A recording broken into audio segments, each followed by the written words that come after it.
Hi, everybody. This is Chris Svensson from Sapphire Books, and we have another set of authors in our hot seat this time, the dynamic writing duo of Pam McKissick and Cheryl Gregory. Hi, ladies. Thanks for joining us. Hi, thanks for inviting us. You wrote a fantastic book that I don't think's getting enough play out there called Grab It Back. Excellent. Thank you, Like that Cheryl. burn up white thing, wasn't it? It was. What possessed you to write Grab It Back? Because it's not a romance that you're typically known for. It's a nonfiction book. So why don't you tell the readers a little bit about what the book's about and what really drove you to write it? Well, you better start on that one because Okay. Um, we've spent decades in the business world. I was with big corporations and small companies and always in a CEO or COO position, and Cheryl's owned businesses and worked in corporations. and on the air. So we had decades of living with men in the workplace. And then as I rose to the top, I supervised an awful lot of men. And I began to realize that society sort of mobilizes power, equality, money, sex to keep men in positions of power and to keep women on a short leash. And you experience that year after year after year. And then finally, as you grow older, you go, this is BS. We need to talk about this because a lot of younger women haven't lived it, so they are completely unaware of what people like us went through. And a lot of older women have gotten the cosmic shrug, well, it's always been that way. It's the way it is. That's just the way men are. And I think Trump really brought it to the fore. Cheryl, in particular, is very angry over that situation. And that's how the book got its title, because, of course, his renowned remark about what women will let you do to them. And she said, we need to write Grab It Back. So. Yeah, I came up with that title because it was the perfect title, because we do need to grab our power back. We've given it up for too many years, under too many circumstances, in all positions, and I think that it's just time to get it back. Women, we ask ourselves two big questions. One of the things is, are you powerful at home? Because that's where it starts. Right. The way you let your husband talk to you or your mate, the way you let your children deal with you, the way you let your friends talk to you, what organizations, whether they're religious, political, or your workplace, how do you let people deal with you? Because that's where we give up our power. Women have become secondary at home, and therefore they become secondary everywhere else. We're just built that way. We've let it happen. And I think that's the biggest issue that we have going right now. Will you stand up in your home? Then once you're in the workplace, that becomes a natural fight for your rights if you've done it at home. But how many women do you know that they'll say, oh, my husband decides what car we'll buy, or oh, Right. he works out a little deal on the house. And pretty soon she's saying, well, he doesn't like me to take the dog to the vet. Well, he doesn't like me to shop at this store. And so it's giving up, it's surrendering decision making little by little by little until we are where we are today. Right, you've given your voice away. Yeah. Yeah, you ladies are really I would consider a power couple. Do you see yourselves that way? I mean, you're really defining you've considering where you live. So you live in a, I would say, predominantly red state. That's Oh, you true. think? Yeah, yeah. So what have you done in your own lives to really be that power couple? Because you really are. You've really built. I wouldn't. I don't know if you consider it an empire, but you've really built something with your horses and your businesses. I think Pam, you retired from your business. Right. Yeah. So what did you do to change that dynamic? Because you don't live in a really liberal state. So I I imagine you had to really face some hurdles to become that kind of that power couple. Well, we haven't always lived here. We've lived in California. I've lived in Dallas. I've lived in Seattle. She was with Disney for years as Lived an in New York. executive. She lived in New York. But you've So never been held back. no, I was no. more normal that way. But Yeah, I you've been was out since you right. were a young kid. Yeah. And you don't take BS from anybody. No, no. I pretty much stand up for myself and everybody else that I feel has been wronged. Right. So Pam and I just make a good team on things like that, especially in our writing, because I'm an astrologist also, having my mother been an astrologist when I was a young child, I studied it since I was 7, actually. Wow. And our charts really mesh together. For those that know astrology, we have our Mercury's trine in fire. Mine's a Leo, hers is an Aries. Sometimes the fire can really get going, but it works really well. And we both have a lot of power, and we've really had to learn how to handle it easily with each other and also the world at large. I would say though that when I met Cheryl, and that was in my 40s, um, we were in Oklahoma, and it's redder than red. And I worked for homophobic men, and I was closeted even to my family. You mentioned that earlier in our Oh, they conversation. knew your mother loved me. Yes, she was best friends with my mother. Her mother picked me out for her. And they would talk about why couldn't I come out? And I'm like, God, why is everybody, wanting to know that? But Cheryl finally said, look, I'm going to free you because you can't be two different people. You can't be authentic if you're two different people. And so I remember going in for a job interview later in my life. And one of the women there did not want me to have the job, but the man who owned it did. We had this long discussion, and she said, he wants to ask you a very personal question. I thought, oh, here we go. And he said, how long have you been with your partner? And I said at the time, 13 years.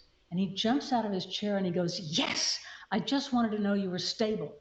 And for the first time, I realized, oh my gosh, even in Oklahoma, there are people who, Right. Are open-hearted. You would never think More than people realize, actually. And so that gave me more and more incentive and courage to come out. And pretty soon I had people working for me we had more people out at the office because they felt confident. And she ended up owning half the company. Yeah, that's true. Well, there you go. That's power.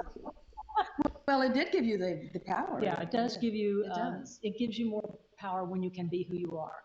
And I know how hard that is for people. It was for me.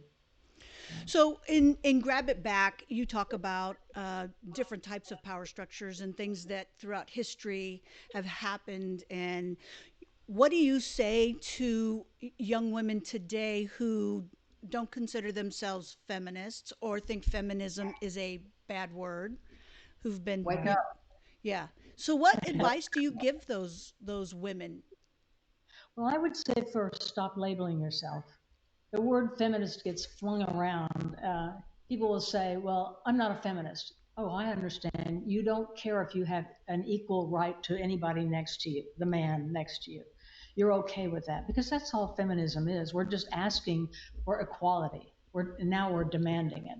So I would say to young women, don't label yourself.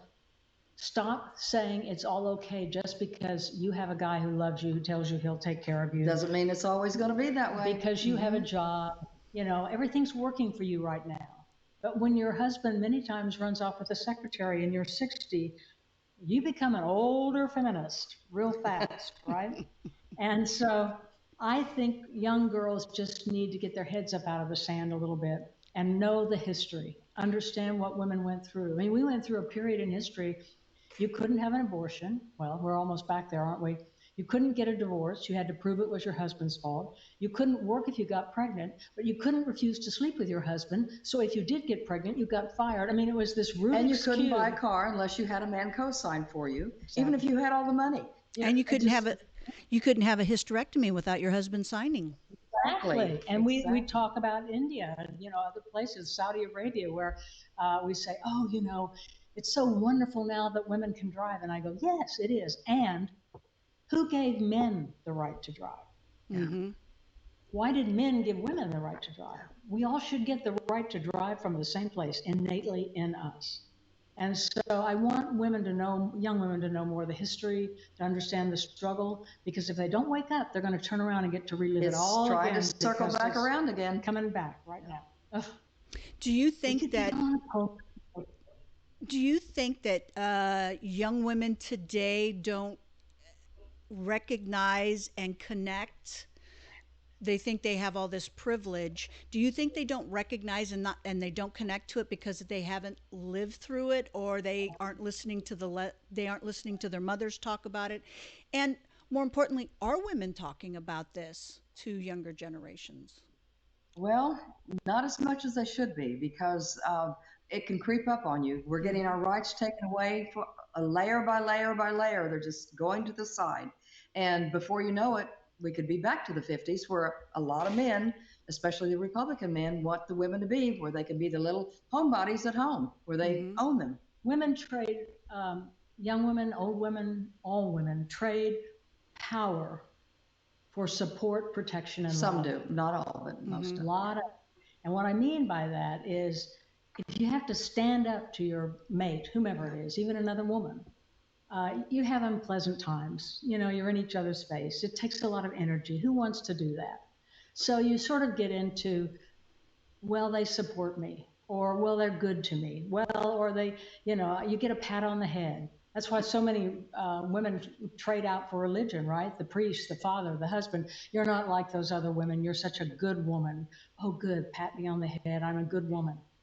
That's the kind of thing that you have to be heads up about. What are you doing? And Why do also you? in business. Yeah. In business, same thing. Yeah. In business, it's like, oh, could you stay late for work? Do you have anything you're going to do tonight? Because I really need you to work late. Well, you do have something, but you go, no, that's okay. I'll make a couple of calls. No. You have important things to do. I'll take care of it. And what does he say to you as your boss? Oh my God, I couldn't get along without you. You run the whole place. You are a wonderful human being. And then Pat, she pat, stays pat. right there. Stays right there, takes less money, doesn't bitch. Good Wake girl. up. Good girl. Do you think it's the way we socialize women into being pleasers and nurturers? You know, Yes. we're caregivers. It's looked And upon We're us. categorized in that. That's you've got to break it out. And I think, you know, they've done a lot of studies, and I'm big on research, of course. And one is that little girls and little boys crawling around on the rug together, they don't know who's in charge. They're all happy. They think they're equal. By the time they're 6 years old, you ask the two children, boy and girl, who's in charge. The little girl will point to him. And you say, why is he in charge? And the little girl will say, he's smarter. Where did that come from? Right.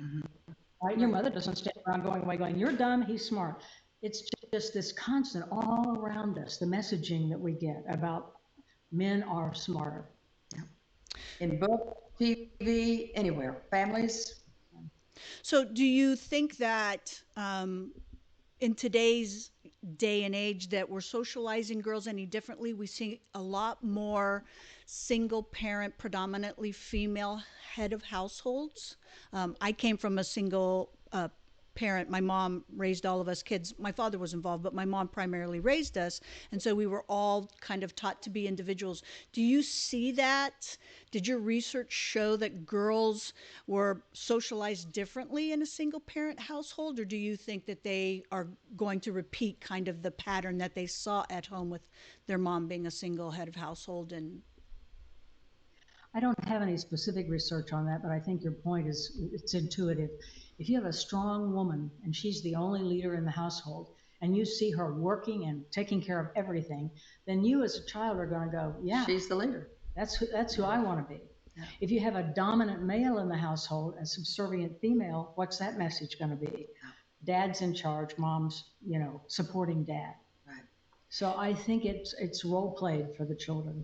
so, what do you recommend women do to kind of break these stereotypes? Because we're really talking about stereotypes that are pervasive in advertising and in on TV still. You know, we're still seeing those kind of. I mean, we're starting to see more single dad kind of shows, but women, you know, when you watch TV or movies, you still see predominantly mostly male role models, and we see men gracefully enter their 50s and 60s and still are leading men, but then we start to see women fade out in 30s, and maybe they can, some can last into their 40s. You know, the Meryl Streep roles are few and far between. So how do we change that conditioning that we see women just is in our face constantly? Buy our book. I swear. My Absolutely.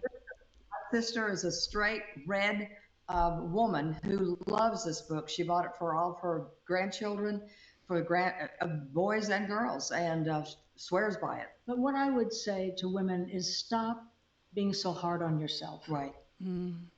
Yeah, we walk by the bathroom mirror. in the morning, no makeup, exhausted, and what's the first thing we go? Oh God, I look like the last hurrah, and I need a facelift. Oh my God, look at this one eye falling like lower than the other eye. When did that? I mean, we just go on and on. Do you think men do that? My gosh, they celebrate every fat cell. I mean, I used to work for a guy who told me that bald was, I mean, I used to feel so bad for him because, sunburn, peeling, splotching, bald, bald, bald. One day he looked at me and he said, I am so lucky that I'm bald. And I said, really? And he goes, yeah, bald men have more testosterone, which means we have more women, which means we get laid more, which means thank God I'm bald. Can you imagine a woman No. ever would be saying, when we think we're too fat, like 1 inch too fat, we're like checking to see if our insurance covers liposuction. I mean, we go in and say, I need a boob job. No, I need to have some fat taken off here. What is up with us? It's Why? programming. The That's more all you it is. denigrate yourself, and this has been proven. I mean, the thing about Emoto, the guy who did the study on water, where you look at the water and you praise the water and you send love letters to the water, and the water that was polluted becomes beautiful. Women are like that. You keep telling yourself in the mirror, I'm old, I'm fat, I'm ugly, and sure enough, you're going to get it. But if you tell yourself every morning, I look better than I've ever looked in my life. God damn, I'm good looking. You will be better looking. It's true. It is a fact. So I wish women would first be kinder to themselves. And once you feel that you're better It helps your inside, power. you will be more powerful automatically. You'll even turn differently. So, how long did it take you to write Grab It Back? I know there's a lot of research cited in here. I know there are a lot of sources at the end of the book. How long did it take you to write it? How long? 9 months, 9 months, Yeah, not about very long. We write pretty fast. because there's both of us putting input at the same time. Yeah, it isn't so much the time. We were so grateful to Sapphire for taking a chance on that book and publishing it because it's in the midst of all this political milieu and everybody's like inundated and will they care? But we thought it would catch on after a while, and we didn't have anyone that could get behind it, and you guys did, and Yeah, we so really appreciate we that. did. Oh, We well, appreciate thank it. you for thinking of Sapphire. It's a great book. I really love it. And I think it's kind of an epistle for, modern times. I think it's really something that, every woman should read. And is there something that you left out of the book that you wish you could have added? Mm. I do. Religion. We have a chapter on religion.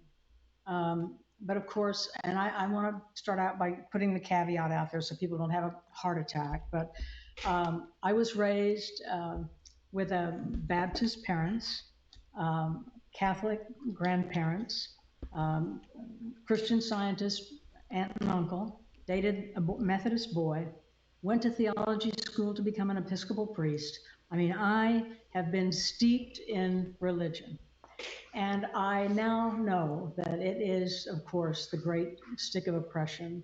It gives a lot of people solace in tough times, but it is also the hammer handed to men throughout the ages to keep women in line. Agree totally. And, even if you go back to the Nicene Creed, which I can recite and we all say it without thinking about it, it's to keep men in charge, men in their places. Constantine, just before he left to go to help craft the Nicene Creed, killed his wife and his son, and then went off to do some church things.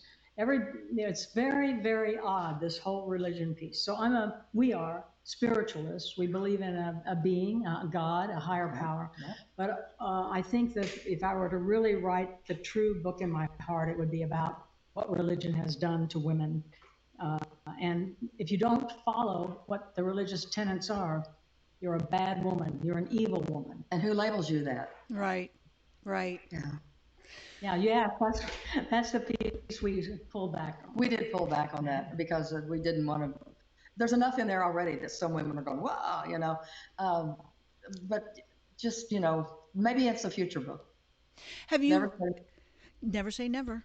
Have you had any resistance to the book? Have you heard from anybody who just said, "Wow, I can't believe you guys said this"? one woman in particular said, well, I didn't raise my boys like that.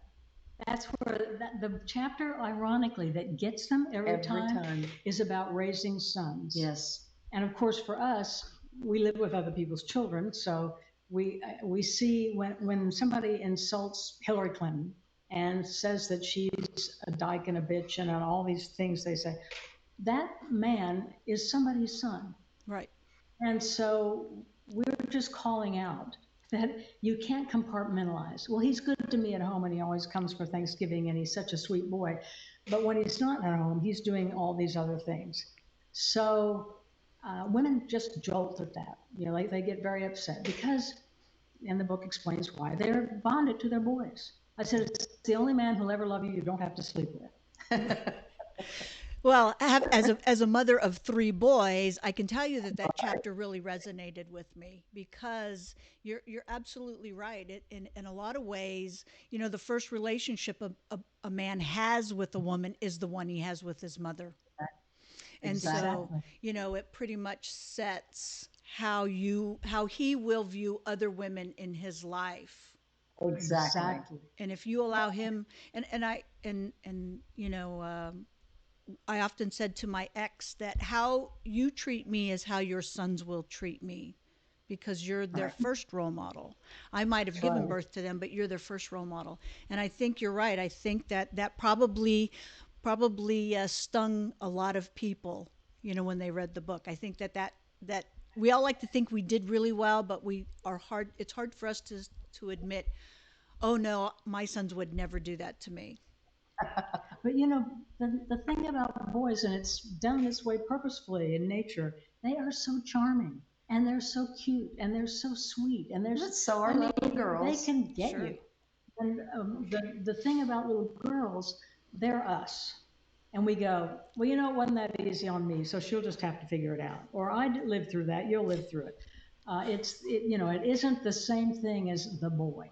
Right. So, Well, consequently, in one way, that makes women stronger on one side. It really does. Because you have to learn to buck up.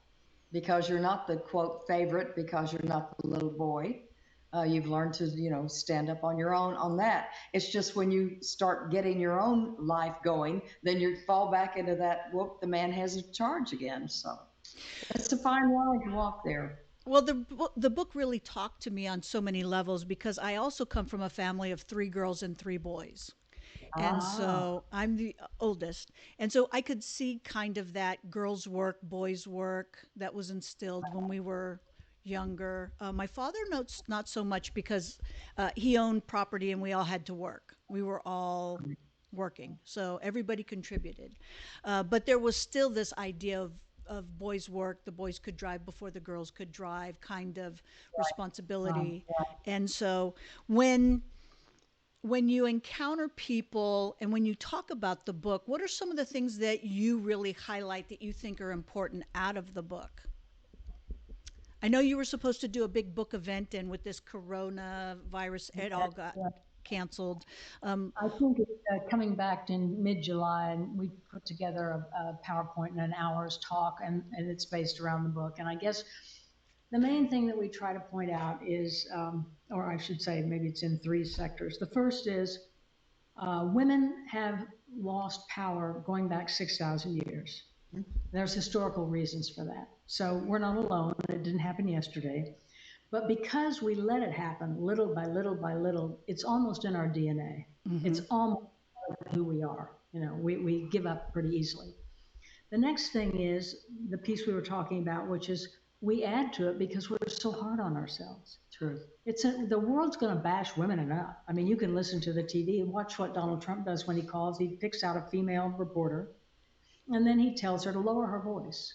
Don't speak so loud. Don't talk in that tone. Oh my gosh, it sounds like, you know, your dad or something, right? So, and women kind of shrug and go, that's who he is. He's rude. Mm. Well, women have allowed this, right?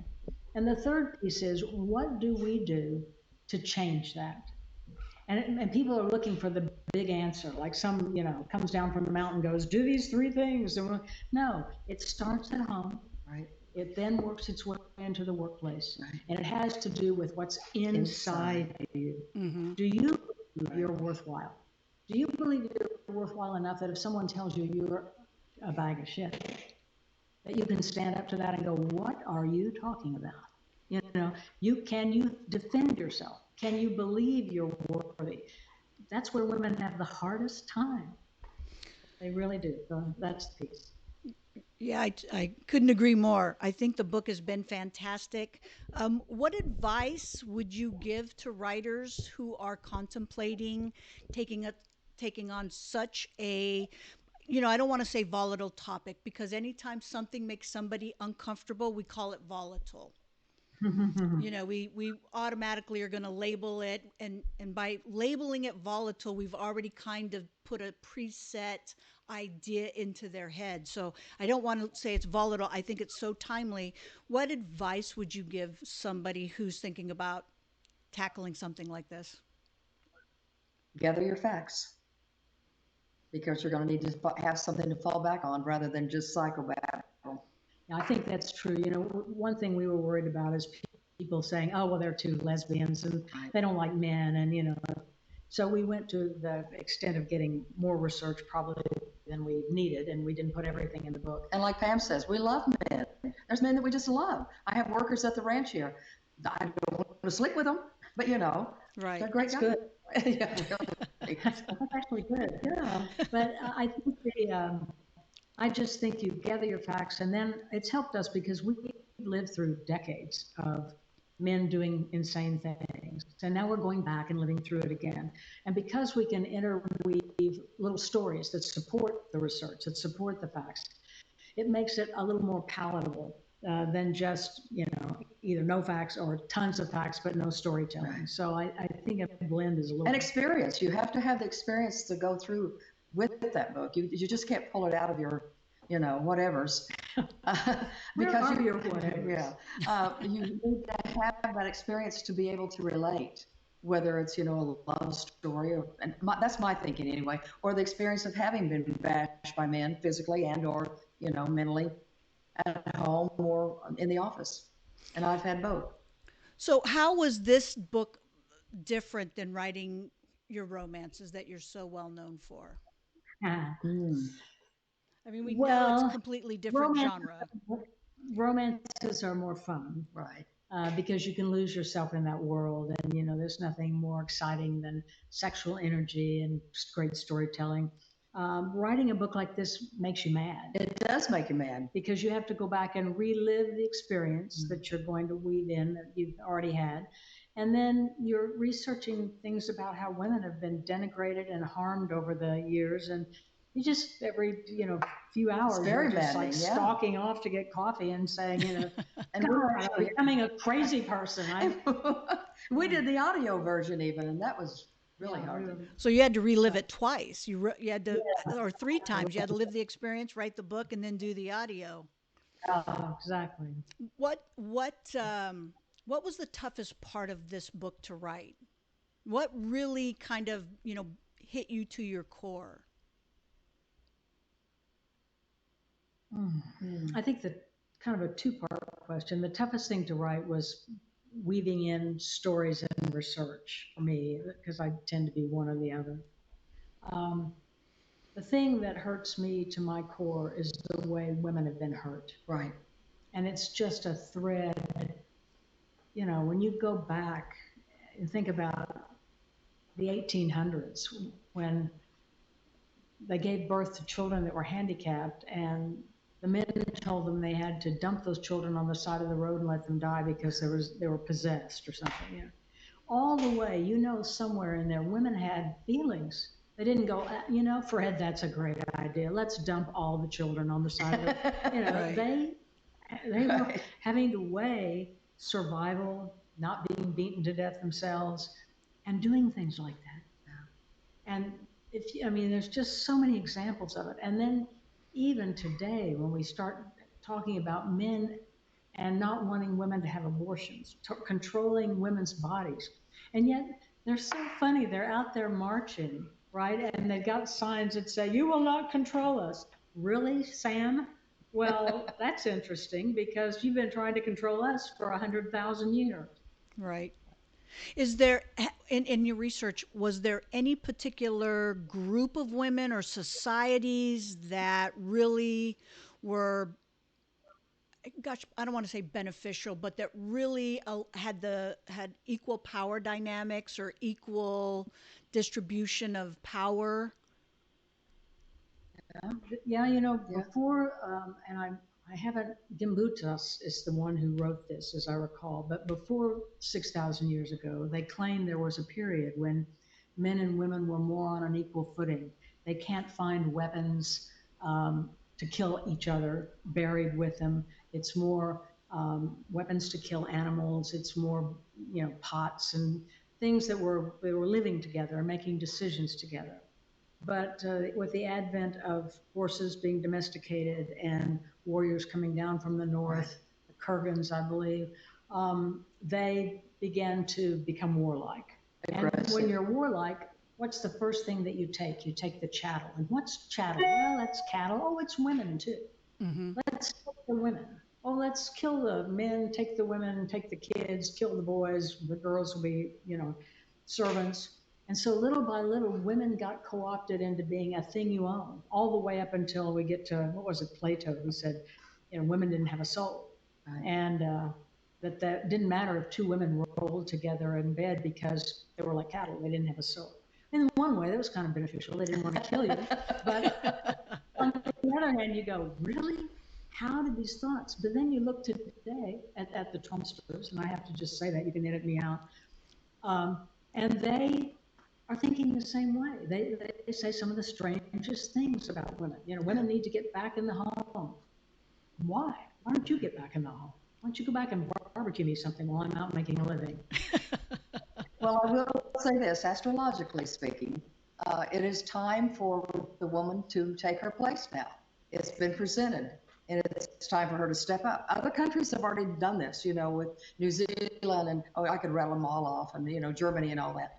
It is time for the woman to take her place because in so many ways she protects the earth much better than the man. Exactly. He, you know, ravages and, you know, kills. A lot is done, you know, who doesn't like shopping malls, you know, but you know what I'm saying? It has to be the power now for the woman. It's a balance, and the world is totally out of balance. That's why this virus was sprang upon us. So now it's time for the women to stand up and do what the women do best: nurture, protect, love, and guide. That is what we are supposed to do. So then this is my next question to that. Are Yes, we ready to do that? absolutely. Are we Absolutely. are we trained to do that? Have our mothers and have women around us trained us to be ready to step up to take on that mantle? You cannot be trained to do anything. If a guy's coming at you with a knife, you have to react. Right. This is the time that we have to react. Stand up, take our place, and say, you know what? Enough of this bullshit. And that's what we're supposed to do. And we're given the power by the planets and the gods and whatever you believe in is for your power site. But it is time now. I think that Take a step because it is a scary step in so many ways for a lot of people. If you don't step out, which I think they will, I think the people will step out now. I really do. I like the Icelandic women. Yeah. You know, they don't put up with a lot of stuff. They're the ones that in what was it, in the 70s, 1974, all of Iceland, all the women walked out. The longest Friday. Yeah, Yeah. I mean, they Yeah. walked out. They couldn't get equal pay. Yeah. They couldn't get the men to say they were worth anything. You know, they're doing everything women are doing. And so they just walked out. And there were no theaters open. There were no hospitals open. There were no Nothing. bank tellers. There were no schools. There were no places to buy food. The men were scooping these children up that the women just walked out and left and taking them to work. Then they couldn't feed them because nothing was open. And then they finally came home on Friday night and went, that was the longest Friday we've ever experienced. We need to get together and talk about these women's issues. That's right. And Iceland changed. And Icelandic It takes women, those steps that you just do it. Yeah. You know, we started with the Pussy March, the Pussy Hat March, and that was the biggest march anywhere ever. So it's now for the next step. It's time for women to stand up and take that next step. And women getting in politics and women, standing up, even politics on the small town level. It's just time, and they're doing it. She has total faith in the cosmos. I do. I'm sitting here going, really? So where is it? It's clever. So you're yin Not as and fast yang. as we You want it. what's that? Not as fast as we want it to, but it's coming. So you guys are really yin and yang when you look at when you have your views. You really seem to be complementary in a lot of ways, but you're both yin and yang. Right. I'm more jaded, to put a word to it. I'm a little flippant, a little Well, jaded. I'm also psychic, so that helps me Yeah, too. and she's very positive, which has saved me. I probably would have left the earth because I can get so into my navel and like, oh, the world's coming to an end and we need to kill all these men over there. They all need to go to war or whatever. And Cheryl's like, now you can't think like that. This is all part of a plan. It is. It is. What a calming influence you are, Cheryl. Well, thank you. Thank you. I have to calm her down, that's for sure. So When we this started is together, it was real iffy. is that right? Yeah, I let her go on a little bit too long, I think, before she discovered who I really was. She's acting like I'm a dog you train. Well, I let them grow up and get a little out of hand before I started bringing in the trainer. well, you have your Mercury in Aries, which is me, me, me, me, me, me. And I have that in Leo, which I'm going to balance that out and help that a little bit. So that I, worked out well. I think it has. I think your writing career has been just fantastic, and you've put together such a wonderful book. It's very well balanced. I think that's where that yin and yang has really shown in that balance that you guys have both in your relationship and your work relationship. So is there anything that you want the reader to know that they don't know about you? No, I think it's pretty much out there. I can't think of You can anything. ask, would you like to ask Is there a any question? personal questions? I Yeah. mean, we'll answer anything you ask. Gosh, do you want to talk a little bit about Boss Mayor? Yeah, sure.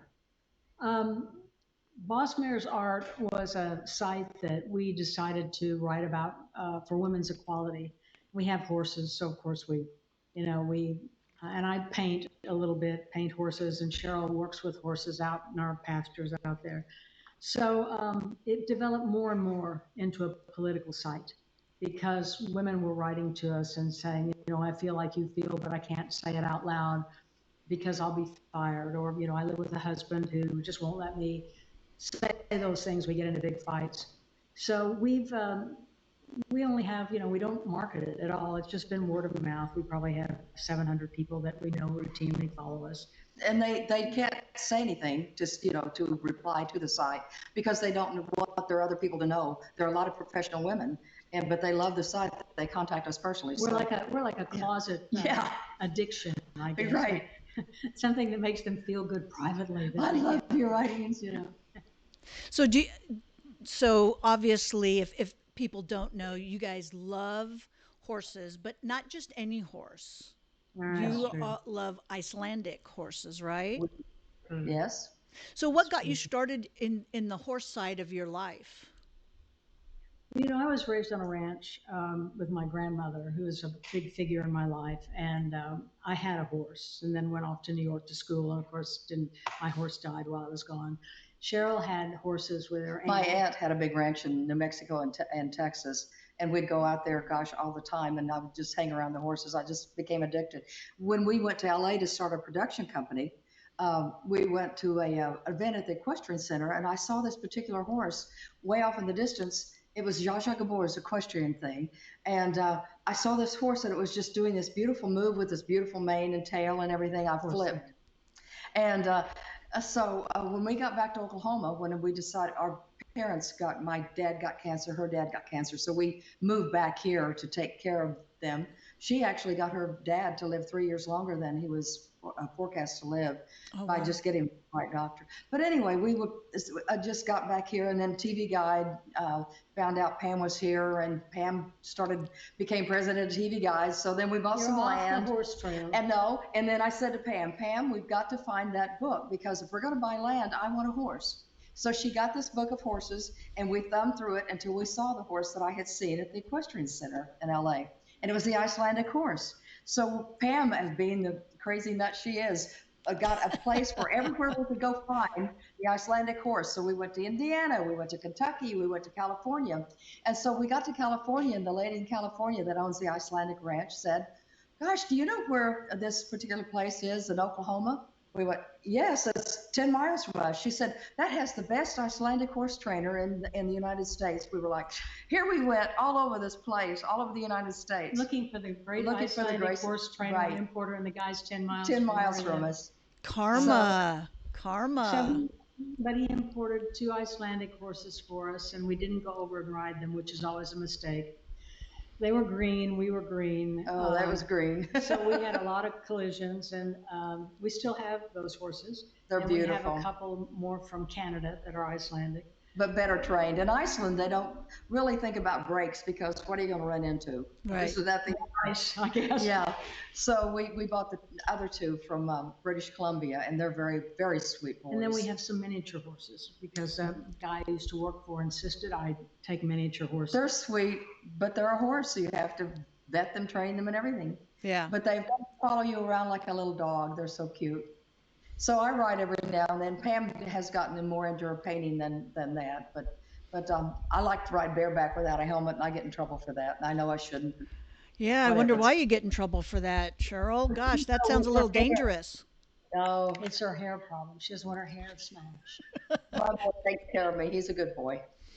You sound a little bit like my wife, and her hair doesn't it's one of the reasons she Yeah. doesn't wear baseball caps and things like that. So, That's right. That's right. Can't touch the hair. oh. God forbid you can't say hello because you had like a brain concussion, but you got great hair. Well, you ladies have been absolutely fantastic. I could sit here and talk to hours with you over all of this because I think at some level we're probably kindred spirits in how we look at the world and view things.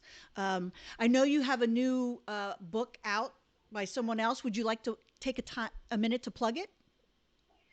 Yeah, we came back after 10 years of not writing romances, and so we did a little reentry novel called White Horse Point, and that's out now. And then we have one coming out in the summer, which we like a lot, called Too Hot to Ride, because it's a big ranch love story. Then we'll probably put a pin in love stories for a while and go back to writing dangerous political novel to our religious books so that everyone can hate us.